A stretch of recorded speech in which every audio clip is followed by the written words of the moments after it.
കുറച്ച് ദിവസം മുമ്പ് എന്തായിരുന്നു? ഒരു പാവപ്പെട്ട ഒരു ചെറുപ്പക്കാരനെ തരിച്ച കുഫറാണ്, അവന്റെ ഭാര്യ ഹലാലല്ല, ഇനി പറയാൻ ബാക്കി എന്തെങ്കിലും ഉണ്ടോ? ആ പറഞ്ഞ മൗലവി, ആ പറഞ്ഞ മൗലാന ഇന്നലെ അഖീദ സമ്മേളനത്തിൽ എന്താ പറഞ്ഞത്? വിശ്വാസം ഒരാൾക്ക് അങ്ങനെ അള്ളാഹു അല്ല, അള്ളാഹുവിനെ കൂടാതെ മറ്റൊരു അള്ളാഹു ഉണ്ട് എന്ന് വിശ്വസിച്ചാലാണ്, ഞാൻ പറഞ്ഞത് വിശ്വസിച്ചാലാണെന്നാ പറഞ്ഞത്. ആ പ്രസംഗം കേട്ടോ നിങ്ങൾ ആരെങ്കിലും? 2-3 ദിവസമായി നാണ്യാക്ക ഈ ഗ്രൂപ്പിൽ പച്ച നുണ പറയണം. പേരോട് ഉസ്താദിന്റെ പേരിൽ നുണ പറയൽ തന്നെയാണ് ഇവരെ സ്ഥിരം പരിപാടി. എന്താ പറഞ്ഞേ? ആ പാട്ടുകാരനെ ഇസ്ലാം എന്ന് പുറത്താക്കി, അയാളെ ഭാര്യ ഹലാലല്ല എന്ന് പറഞ്ഞ്, അയാൾ പാട്ട് പാടിപ്പോയേക്കിന് അയാളെ സംബന്ധിച്ച് വേഗം കാഫിറാക്കി എന്നൊക്കെ പറഞ്ഞിട്ടാണ് ഇയാൾ ഇതിൽ പച്ച നുണ എത്ര ദിവസമായി പറയാൻ തുടങ്ങിയിട്ട് ഇപ്പൊ ഇന്നലെയും പറഞ്ഞ്. എന്താണ് പേരോട് ഉസ്താദ് പറഞ്ഞത്?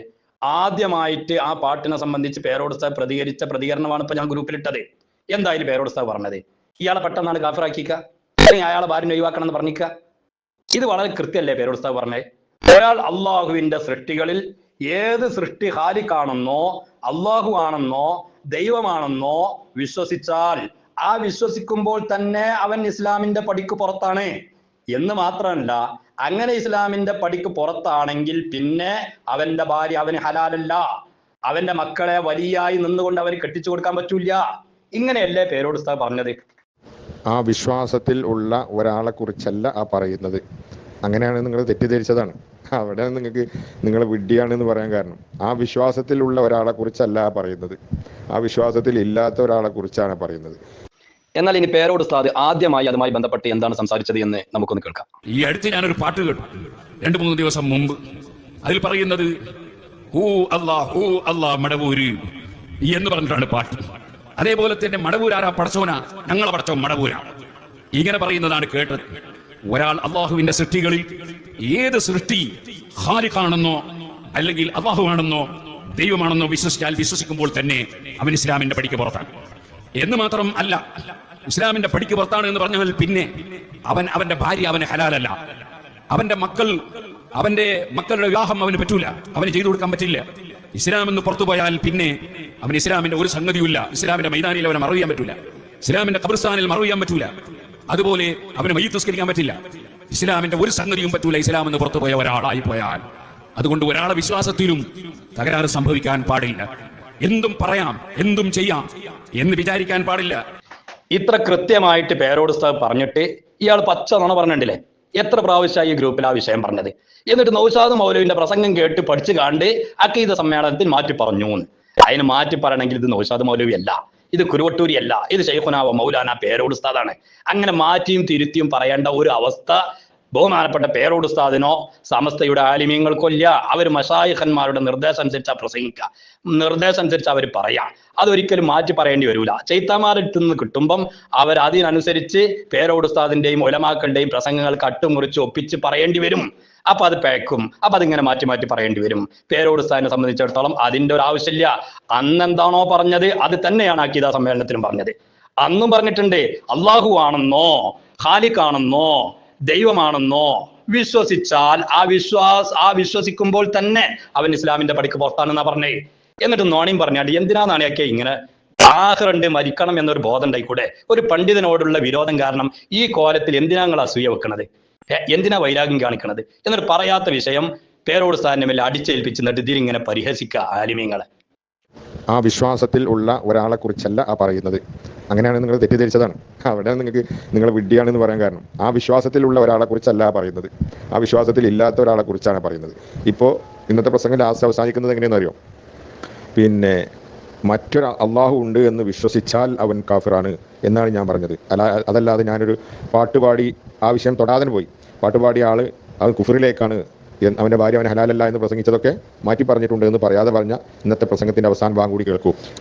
എന്നാൽ ഇനി അഖീദ സമ്മേളനത്തിൽ ബഹുമാനപ്പെട്ട പേരോട് ഉസ്താദ് എന്താ പറഞ്ഞത് അതും കൂടി ഒന്ന് കേട്ട് നോക്കാം. അതായത് അള്ളാഹു അല്ലാത്ത ഇലാഹുണ്ട് എന്ന് ഒരാൾ വിശ്വസിച്ചാൽ അവൻ പിന്നെ മുസ്ലിം ആവൂല, അള്ളാഹ് രണ്ടുണ്ടെന്ന് വിശ്വസിച്ചാൽ അവൻ മുസ്ലിം ആവൂല. അതുപോലെ അള്ളാഹു അല്ലാത്ത വേറൊരു പടച്ചവനുണ്ട് എന്ന് വിശ്വസിച്ചാൽ മുസ്ലിം ആവില്ല. വിശ്വസിച്ചാൽ മുസ്ലിം ആവൂല എന്ന് ഏതോ ഒരുത്തന്റെ നാവ് കൊണ്ട് എന്തോ ഉറക്കി പറഞ്ഞിട്ടുണ്ടെങ്കിൽ അത് വേറെ വിഷയമാണ്. പറയുന്നതെല്ലാം പറഞ്ഞു വിശ്വസിച്ചാൽ. അതുകൊണ്ട് പണ്ഡിതന്മാരെ പ്രസംഗമൊക്കെ നന്നായി ശ്രദ്ധിക്കണം. പണ്ഡിതന്മാരെ പ്രസംഗം വിമർശിക്കാനായിട്ട് നടക്കുന്ന ചില ആൾക്കാരുണ്ടാവും. എന്താ പറഞ്ഞെന്ന് തിരിയൂല, ഖുർആനും തിരിയൂല, ഹദീസും തിരിയൂല, കിതാബും തിരിയൂല. അപ്പൊ മൂലാൻ പറഞ്ഞ പ്രസംഗത്തിൽ എന്താ പറഞ്ഞ അത് തിരിയൂല. വിശ്വസിച്ചാൽ ഞാൻ പറഞ്ഞത് അത് നന്നായി ശ്രദ്ധിച്ചോളണം. ബഹുമാനപ്പെട്ട പേരോട് ഉസ്താദ് അന്ന് എന്താണോ പറഞ്ഞത് അത് തന്നെയാണ് അഖീദ സമ്മേളനത്തിലും പറഞ്ഞത്. പിന്നെ ഈ കുരുവട്ടൂരി സുഹൃത്ത് എന്തുകൊണ്ട് ഇങ്ങനെ പറയുന്നു, അത് നമ്മൾ ആലോചിക്കേണ്ടതില്ല. ഇവരുടെ 3 പ്രസംഗികന്മാരുണ്ടല്ലോ, 3 അടുപ്പുംകല്ല്, നൗഷാദ് മൗലവിയും തൊഴിയൂർ കുഞ്ഞഹമ്മദ് മൗലവിയും അതുപോലെ അബ്ദുസമദ് മൗലവിയും. ഇവരുടെ സ്വഭാവം തന്നെ ബഹുമാനപ്പെട്ട പേരോട് ഉസ്താദിന്റെ പ്രസംഗത്തിൽ നിന്ന് എന്തെങ്കിലും ഒരു ചെറിയ ഏതെങ്കിലും സുന്നത്ത് ജമാഅത്തിന് എതിരാണ് എന്ന് വരുത്തി തീർക്കാൻ വേണ്ടിയിട്ട് എവിടെങ്കിലും ഒന്ന് കിട്ടുമെന്ന് അന്വേഷിച്ച് നടക്കും. ക്ലിപ്പുകൾ മുഴുവനും കേൾക്കും, ഉസ്താദിന്റെ ലൈവ് എവിടെ ഉണ്ടോ അതൊക്കെ കേൾക്കും. എന്നിട്ട് ഒപ്പിക്കാൻ പറ്റിയത് ഏതെങ്കിലും ഉണ്ടോ, എന്നാൽ അവിടെ മുറിച്ച് ഒപ്പിച്ച് അന്ന് സ്റ്റേജ് കെട്ടാനുള്ള വകുപ്പായി. 3 ആൾക്കും സ്റ്റേജ് കയറി എന്തെങ്കിലുമൊക്കെ വിളിച്ച് പറയണല്ലോ. ആ രീതിയിൽ ഒപ്പിച്ചെടുത്ത ഒരു തന്ത്രമാണ്, സ്റ്റേജ് കെട്ടാനുള്ള ഒരു തന്ത്രം പ്രയോഗിച്ചതായിരുന്നു ഇത്. പക്ഷേ ബഹുമാനപ്പെട്ട പേരോട് ഉസ്താദ് എത്ര കൃത്യമായിട്ടാണ് ആദ്യത്തെ ആ ക്ലിപ്പിൽ നമ്മൾ കേട്ടില്ലേ, ഒരാൾ അങ്ങനെ വിശ്വസിച്ചാൽ പിന്നെ അവനിക്ക് അവന്റെ ഭാര്യ ഹലാലല്ല, അതുപോലെ അവനെ മുസ്ലിമീങ്ങളുടെ ഖബർസ്ഥാനിൽ മറവ് ചെയ്യാൻ പാടില്ല. എത്ര കൃത്യമായിട്ടാ പറഞ്ഞത്, അതന്നെയല്ലേ അഖീദ സമ്മേളനത്തിലും പറഞ്ഞത്. അപ്പൊ ഞാൻ പറഞ്ഞു വരുന്നത്, ഈ ഒരു അവസ്ഥയിലാണ് കുരുവട്ടൂരികൾ ഓരോന്നും ഉണ്ടാക്കി സ്റ്റേജ് കെട്ടുന്നത്. ഈ നിങ്ങൾ കുഞ്ഞാമേദിന്റെ പ്രസംഗം ഒന്ന് കേട്ടു നോക്ക്.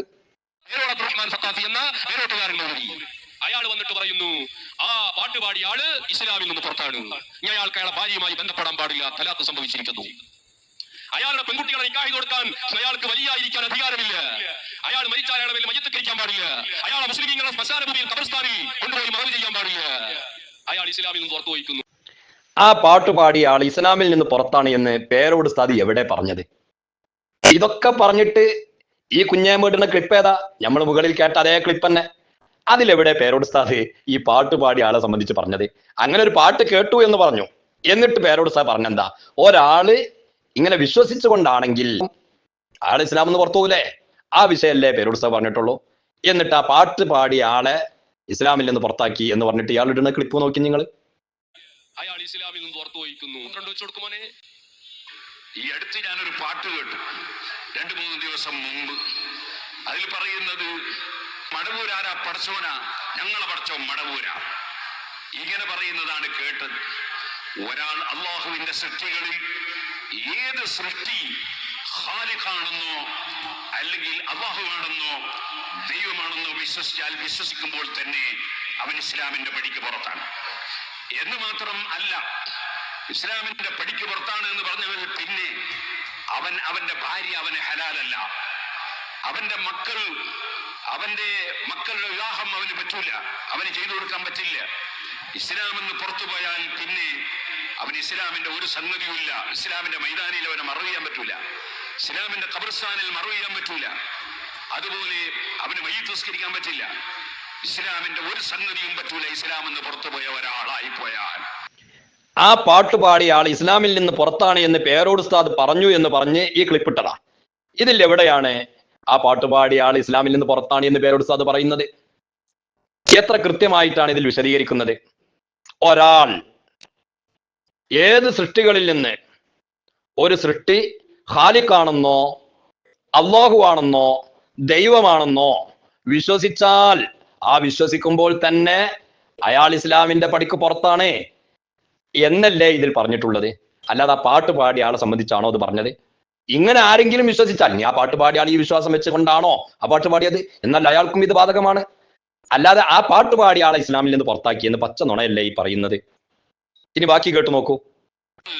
നിങ്ങൾക്ക് വല്ലാതെ അസ്വസ്ഥത സൃഷ്ടിക്കുന്നുണ്ട്, നിങ്ങളുടെ തോന്നിവാസം തിരുത്തേണ്ടി വരുന്നുണ്ട്, നിങ്ങളുടെ കുഫ്രാരോപണത്തിൽ നിന്ന് നിങ്ങൾ പരസ്യമായി നിങ്ങൾ ഏത്തമിടുന്ന സാഹചര്യമാ കാണുന്നത്. കേട്ടു നോക്കൂ നിങ്ങൾ.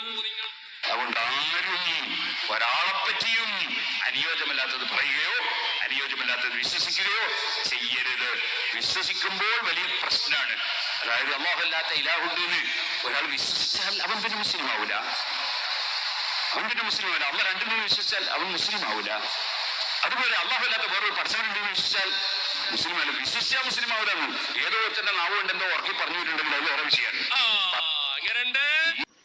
ഇപ്പൊ എന്താ സംഭവിച്ചത്? പേരോട് ഉസ്താദ് ആ പാട്ട് പാടിയ ആളെ കാഫിറാക്കി എന്ന് പറഞ്ഞിട്ട് ഒരു വെടിപൊട്ടിച്ചു. എന്നിട്ട് അതിന് പേരോട് ഉസ്താദിന്റെ ക്ലിപ്പിട്ട് അന്തുള്ള ആളുകൾക്കൊക്കെ തിരിയും ആ ക്ലിപ്പിൽ എന്താ പറയുന്നത് എന്ന്. വിശ്വസിച്ചുകൊണ്ട് അങ്ങനെ ചെയ്താലാണ് ഇസ്ലാമിന്റെ പടിക്ക് പുറത്തു പോകാന്ന് പേരോട് ഉസ്താദ് അവിടെ ശരിക്കും പറഞ്ഞിട്ടുണ്ട്. പക്ഷെ വട്ടൂരികൾക്ക് തിരിയില്ലല്ലോ. ഏതായിരുന്നാലും ആദ്യം പേരോട് ഉസ്താദ് കുഫർ ആരോപിച്ചു എന്നും പറഞ്ഞിട്ട് ആണ്ട് ഗീർവാണം മുഴക്കി.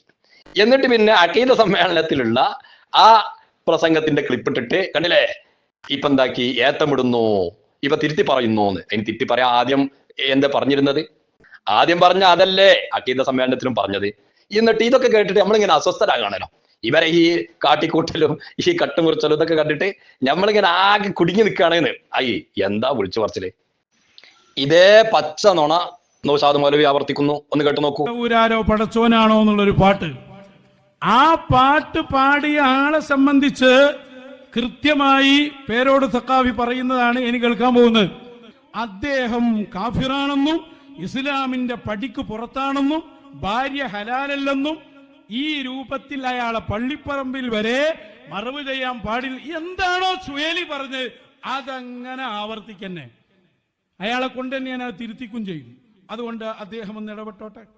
ഒക്കെ കുഫ്രാരോപണല്ലേ നടത്തുന്നത്, ചുരുങ്ങിയത് കുഫ്ര. അയാൾ പറയട്ടെ, ആ പാട്ട് പാടി ആളെ സംബന്ധിച്ച് വെച്ചോളൂ. സുബ്ഹാനല്ലാഹ്, അവരെന്തും പറയും, ഇന്നത് എന്നില്ല. ഈ അടുത്ത് ഞാനൊരു പാട്ട് കേട്ടു 2-3 ദിവസം മുമ്പ്. അതിൽ പറയുന്നത് ഹൂ അല്ലാ മടവൂര് എന്ന് പറഞ്ഞിട്ടാണ് പാട്ട്. അതേപോലെ തന്നെ മടവൂരാരാ പടച്ചോന, ഞങ്ങളെ പടച്ചോൻ മടവൂരാ, ഇങ്ങനെ പറയുന്നതാണ് കേട്ടത്. ഒരാൾ അള്ളാഹുവിന്റെ സൃഷ്ടികളിൽ ഏത് സൃഷ്ടി ഖാലിഖാണെന്നോ അല്ലെങ്കിൽ അള്ളാഹുവാണെന്നോ ദൈവമാണെന്നോ വിശ്വസിക്കുമ്പോൾ തന്നെ അവൻ ഇസ്ലാമിന്റെ പടിക്ക് പുറത്താണ്. ഇവിടെ അവസാനിപ്പിക്കുകയാണ്. ഇതിൽ ഇനിയും ഇതുപോലെ ധാരാളം പറയുന്നുണ്ട്. ആ ഒരു ക്ലിപ്പ് വെച്ച് പേരോട് ഉസ്താദിനെ ആക്ഷേപിക്കുക. എന്താണ് പേരോട് ഉസ്താദ് ആദ്യം പറഞ്ഞത്? എന്താണ് അഖീദ സമ്മേളനത്തിൽ പറഞ്ഞത്? ഒക്കെ ഒന്നല്ലേ. എന്നിട്ട് ആദ്യം പേരോട് ഉസ്താദ് ആ പാട്ട് പാടിയ ആളുടെ പേരിൽ കുഫർ ആരോപിച്ചു. പിന്നെ നൗഷാദ് മൗലവിന്റെ പ്രസംഗം കേട്ട് പേരോട് ഉസ്താദ് ഏത്തമിട്ടു എന്നാ പറഞ്ഞത്. അത് തിരുത്തി പറഞ്ഞു എന്ന്. അതിന് ആദ്യം എന്താ പറഞ്ഞത്, പിന്നെ എന്താ പറഞ്ഞത്? രണ്ടും ഒന്നല്ലേ. എന്താണ്? ഇതാണ് ഇവരുടെ അവസ്ഥ. പേരോട് ഉസ്താദിന്റെ അല്ലെങ്കിൽ നമ്മുടെ ആലിമീങ്ങളുടെ പ്രസംഗങ്ങൾ കട്ടുമുറിച്ച് അതിൽ നിന്ന് എന്തെങ്കിലും ഒപ്പിച്ചെടുത്ത് സ്റ്റേജ് കെട്ടി ആർത്ത് വിളിച്ച് പ്രസംഗിക്കുക. ബഹുമാനപ്പെട്ട ശൈഖുന റയീസുൽ ഉലമ ഉസ്താദ് അവர்களுടെ കുണ്ടൂരിൽ വെച്ചുള്ള ഹബീബ റസൂലുള്ളാഹി സ്വല്ലല്ലാഹു അലൈഹി വസല്ലം തങ്ങളോടുള്ള മഹബത്തുമായി ബന്ധപ്പെട്ട ഒരു പ്രസംഗം നടക്കുമ്പോൾ അതിൽ നിന്ന് ഒരു ചെറിയ കഷ്ണം 2-3 സെക്കൻഡുള്ള കഷ്ണം എടുത്ത് തെറ്റിദ്ധരിപ്പിക്കാൻ വേണ്ടി എന്തെല്ലാം കാണിച്ചു ഈ കുരുവട്ടൂരികൾ. അവസാനം അതിന്റെ പൂർണ്ണമായ രൂപം വന്നപ്പോൾ എന്താണ് റയീസുൽ ഉലമ ഉസ്താദ് അവകൾ പറഞ്ഞത് എന്ന് എല്ലാവർക്കും ബോധ്യപ്പെട്ടില്ലേ? ഇതേ അവസ്ഥയിലാണ് ഇവർ ചെയ്യുന്ന മുഴുവൻ പ്രവർത്തികളും. ആലിമീങ്ങളുടെ ക്ലിപ്പുകൾ കട്ടുമുറിച്ച് ആളുകളെ വസ്വാസം ഉണ്ടാക്കുക, തെറ്റിദ്ധരിപ്പിക്കുക. അതിന്റെ യാഥാർത്ഥ്യം ചിലപ്പോൾ എന്താണ് എന്ന് ക്ലിപ്പുകൾ മുഖേന അതിന്റെ പൂർണ്ണരൂപം ചില ആളുകളിലേക്ക് എത്തിയില്ല എന്ന് വരും. അവര് ആ തെറ്റിദ്ധാരണയിൽ തന്നെ അകപ്പെട്ടുകൊണ്ടിരിക്കും. അതുകൊണ്ട് എൻ്റെ പ്രിയപ്പെട്ട സുഹൃത്തുക്കളെ, ഈ കുരുവട്ടൂരികൾ ചെയ്യുന്ന ഇത്തരം കാര്യങ്ങളിൽ നിന്ന് വളരെ കൃത്യമായി നമുക്ക് മനസ്സിലാക്കാം, ഇവർ കിതാബുകളിൽ അട്ടിമറി നടത്തുന്നവരാണ്, തിരിമറി നടത്തുന്നവരാണ്, കക്കുകയും മുറിക്കുകയും ചെയ്യുന്നവരാണ് എന്ന് നമ്മൾ നേരത്തെ പറഞ്ഞതാണ്. അതല്ലേ അബൂ യസീദ് അൽ ബിസ്താമി റഹ്മത്തുള്ളാഹി അലൈഹി തങ്ങളുടെ ആ ചരിത്രം പറയുന്നിടത്തുനിന്ന് ഖസദർ റുഖ്സത ബിദാലിക കട്ടില്ലേ? അതുപോലെ അബുൽ ഖൈറു തൈനാത്തി റഹ്മത്തുള്ളാഹി അലൈഹി തങ്ങളുടെ ചരിത്രം പറയുന്നിടത്ത് നിന്ന് മുസ്തവിയൻ എന്നത് കട്ടില്ലേ? ബഹുമാനപ്പെട്ട ഹബീബ റസൂലുള്ളാഹി സ്വല്ലല്ലാഹു അലൈഹി വസല്ലം തങ്ങളുടെ സ്വപ്നം കാണുന്നതുമായി ബന്ധപ്പെട്ട് ഇബ്നു അദുൽ അസ്കലാനി റഹ്മത്തുള്ളാഹി അവിടുത്തെ ഫത്ഹുൽ ബാരിയിൽ പറഞ്ഞ വിഷയം, അവിടെ നിന്ന് അലാ അയ്യി ഹാലത്തിൻ കാനത്ത് മിൻ ദാലിക എന്ന് വായിച്ച് കാനത്ത് മിൻ ദാലികയുടെ അർത്ഥം വെക്കാതെ ചാടിക്കടന്നത് നമ്മൾ കണ്ടതല്ലേ? ഈ അടുത്ത് ഫത്ഹുൽ മുഈൻ വായിച്ചിട്ട് ഹാല ഗൈബത്തിഹി എന്ന് വായിച്ച് അതിന്റെ അർത്ഥം വെക്കാതെ മുണുങ്ങി ചാടിക്കടന്നത് നമ്മൾ കണ്ടതല്ലേ? കിതാബുകളിൽ ഇത്രയധികം തിരിമറികൾ നടത്തുന്ന ഇവർ നമ്മുടെ ആലിമീങ്ങളുടെ, പണ്ഡിതന്മാരുടെ, സാദാത്തുക്കളുടെ ക്ലിപ്പുകൾ മുറിച്ച് കട്ടുമുറിച്ച് ഒപ്പിച്ച് ഇങ്ങനെ തെറ്റിദ്ധരിപ്പിക്കും. അതിലാരും വഞ്ചിതരാവരുത്, അതിലാരും പെട്ടുപോകരുത് എന്ന് മാത്രം ഓർമ്മിപ്പിക്കുന്നു. വആഖിറു ദഅവാനാ അൽഹംദുലില്ലാഹി റബ്ബിൽ ആലമീൻ. അസ്സലാമു അലൈക്കും വറഹ്മത്തുള്ളാഹി വബറകാതുഹു.